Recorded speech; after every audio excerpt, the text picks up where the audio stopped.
पूज्य मुनिश्री के चरणों में नमोस्तु। महाराज श्री, क्या सभी पेड़ों की एनर्जी में कुछ अंतर होता है क्या? बहुत अंतर होता है। पाषाणों में भी अंतर है, पेड़ों में भी अंतर है। आपने देखे ना पाषाण कितने प्रकार के हैं। एक सैंडस्टोन, एक मार्बल, एक माणिक है, पन्ना है, हीरा है, मोती है, सभी पाषाण है, लेकिन सबके नेचर अलग अलग होते हैं। जैसे पृथ्वी काय में अलग है, ऐसे वनस्पतियों में सब में अलग अलग है। तुलसी अलग है, नीम अलग है, बरगद अलग है, पीपल अलग है, सबके अलग अलग एनर्जियां होती हैं। और एनर्जी के ऊपर हमने 2-3 दिन प्रवचन दिए थे अभी कुछ दिन पहले, किस पेड़ से कैसे एनर्जी ली जाती है। इस संबंध में मैंने कहा था कि अधिकरण के शब्द में बोला था कि जीव ही नहीं, पुण्यहीनों को हम कैसे अपने पक्ष में करें।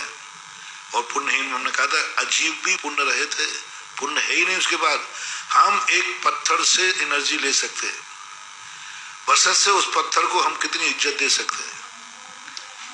मूर्ति से एनर्जी क्यों? 2 प्रकार की एनर्जी होती है मूर्ति से। एक तो भगवान की एनर्जी, भगवान की खुद की एनर्जी, क्योंकि हम भगवान मान के पूजा है। दूसरी उस मूर्ति की एनर्जी, उस मूर्ति के पाषाण को हमने कितनी ऊंचाइयां दी, भगवान का रूप दिया, भगवान का स्तंभ दिया, उच्चासन दिया, कमल दिया, पावन। एक पाषाण के लिए तुम कितना रिस्पेक्ट कर रहे हो, कितना सोने का, कितना कमल बिछा रहे हो, वेदी पर रख रहे हो, स्वयं नीचे बैठ रहे हो, नमस्कार कर रहे हो। वो पत्थर हमें पॉजिटिव एनर्जी देना शुरू कर देता है। पत्थर, उसमें बैठे हुए भगवान नहीं, पाषाण भी। इसलिए जब हम किसी से एनर्जी लेना चाहते हैं, पहले हम उसकी दृष्टि, उसको हम कितना सम्मान दे पाए, कितनी ऊंचाइयां दे पाए, कितनी आत्मीयता है। एक पेड़ के लिए तुम सम्मान दीजिए, इज्जत दीजिए, उसको प्यार से देखिए, उसको बड़े प्यार से दुलार के, जैसे बेटे को दुलारते हैं, ऐसा पेड़ लगा दो, उसको खाद दो, पानी दो, उसको सहलाओ। वो पेड़ तुम्हें, जब भी तुम निकलोगे, तुम उसकी तरफ देख करके निकलना, वो तुम्हें दुआ देगा, जाओ तुम्हारे कार्य में सफलता मिले। अकेले मुनिराज ही नहीं, अपने लोग ही नहीं, पेड़ पौधे भी, हम जिस पेड़ों से प्यार करते हैं, जिस बगिया से हम दुलार करते हैं, अपने हाथ से सींचते हैं, उसका दर्शन करके जाइए, उसके सामने से निकलो, जैसे तुम निकलोगे वो आपको बहुत दुआ देगा। तो पेड़ पौधों से भी दुआ ली जाती है। बस जिससे अपन को एनर्जी चाहिए है, हमें सबसे पहले उसका तुम्हारी दृष्टि में क्या स्थान है, कितना सम्मान है, कितना बहुमान है। और जितना जितना बहुमान सम्मान तुम्हारी दृष्टि में होगा, उस वस्तु से, उस व्यक्ति से तुम्हें भी उतनी ही एनर्जी मिलनी चाहिए। यदि तुम उसके साथ छल प्रपंच रखते हो, मायाचारी रखते हो, बुरे भाव रखते हो, तो फिर उससे कोई उम्मीद मत करना, वो भी तुम्हारे लिए नकारात्मक ऊर्जा देता है।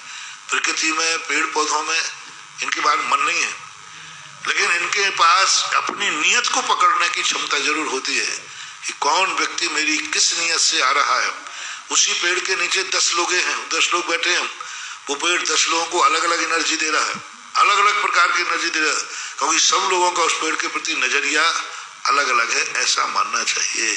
जल से नहीं, मैंने तो सब में घटाया था, वनस्पति एक जल आपको एनर्जी देता है, बहुत बड़ी एनर्जी देता है। जब आप जल भर करके गंदोदक के लिए ले जाते हो, वही जल आप झाड़ू लगा नाली को साफ करने ले जा रहे हैं, जल है वो। उसी जल को आप नाली को साफ करने ले जा रहे हो, उसी जल को आप कुएं का अभिषेक करने ले जा रहे हो।